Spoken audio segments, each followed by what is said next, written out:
More sports, more Jody. The Drive with Jody Ayler. Now in mornings, 6 to 10 on Fox Sports 910. Welcome back, everybody. Rocket Manuch, Jimmy B, Fox Sports 910. Shoe back in the iHeartRadio studios. Jax is here as well at Casino, Arizona. It is time for our G2G bars game changer of the weekend. And by the way, they are now available in Costco.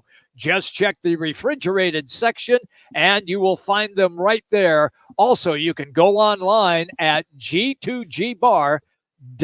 Manuch, what do you got? Got to go with Brandon Pfaadt. He had probably had a couple G2G bars before that game yesterday. 7 innings of one-hit baseball.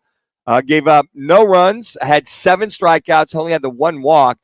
Boy, it's tough to lose a one-hitter when your bullpen gives up the game-winning walk, so to speak. So, yeah, I look at Brandon Pfaadt, and I think of, the last 4 outings, Jimmy. When you look at the Cubs yesterday, the Braves, Padres, and Athletics, last 4 outings, guys, only 16 hits, only 2 runs in those 4 games, only 3 walks in those last 4 games. He's got 25 strikeouts, and his ERA, I believe, was at 4.24 about a month ago. It's at 3.74. Wow. Hard luck, Brandon Pfaadt. But you know what? Go cry river to Zach Gallen last year, when he had some of those great games and wasn't getting the run support. So G2G, even though he didn't get the loss, won Brandon Pfaadt. There you go. Mine is LeBron James. He hits the winning basket the other day in the exhibition game, and now he hits a 3-pointer to give the United States basketball team the lead over Germany. And also, he has been named as the men's USA flag bearer when they walk in for the opening ceremonies at the Paris Olympics. How do you let South Sudan hang around you and have to hit a game-winning shot in order to beat South Sudan? Okay, I got news for you. They got players on that team. They do. I know you are. I know you're busting them. But I think to the Ant-Man. Yeah. Heads up. Yeah. The guy that's going to get the last shot, whether you like it or not, is going to be one LeBron James. He is. He's the guy. He's the dude. Just so you know. So I think that's kind of a precursor. But, those kind of games, even though it's an exhibition game, yeah, we're sitting there thinking, well, if you should beat South Sudan 150-25 or something like that, right? You would think so, but that's not the case. Yeah, and that's why international basketball, I'm going to be very excited to see once the Olympic Games. I think they start on Sunday night, if I'm not mistaken, to see how them and the women's basketball turns out. I think that's some good competition, but they should. I'm not going to say the men.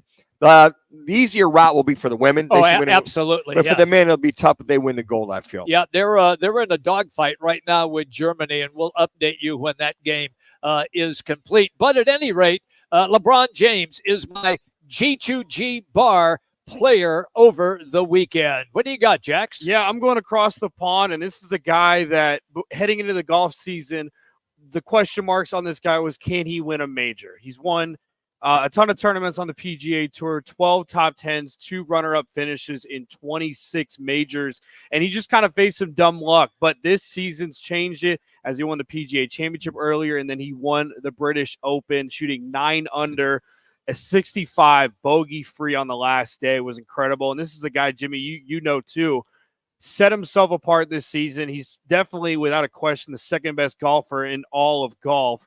But the thing about him that I love, it's the back nine when his putter starts rolling. Mm-hmm. There's no stopping him. And for Xander Schauffele and what we've seen from him this season to not only have 1 major but 2 majors, that is why he's my game changer of the weekend. And I'm looking forward to seeing him next year to see if he can go and get that Grand Slam. The thing is, a 9 under on the last day. That win. I know, yeah. The rain had stopped. It went out there. Yes. But it's blowing 25, 30, 35 miles an hour. And I'm like, wait a second. Did he have a point of reference? Did he play down in Amarillo for a while or Texas Tech with the wind blowing? Because you looked at the top 10, you had several Europeans scattered in there, yes. and they're used to playing links courses. Yeah, they are. They're used to playing in the wind. They're used to playing in the rain. They kind of have those elements down, if you will. It's like a quarterback going up in Arizona, going back to the Midwest, having to have to throw in the wind every day, and then going to Buffalo. Oh, yeah, I went down that route, folks. Got to play in the snow. Snow, wind, rain, going, wait a second. I've got a point of reference because I played at K-State. I had enough wind and rain to understand that when you get to a pro team like Buffalo, the other guys are freaking out, and I knew exactly what I had to do. So Schauffele was comfortable in those elements, and he shoots a 9 under He's on great. the last day of the British Open. It was great to watch, and he was so cool throughout that entire round. He knew he was in the zone, and he just focused, had a good time.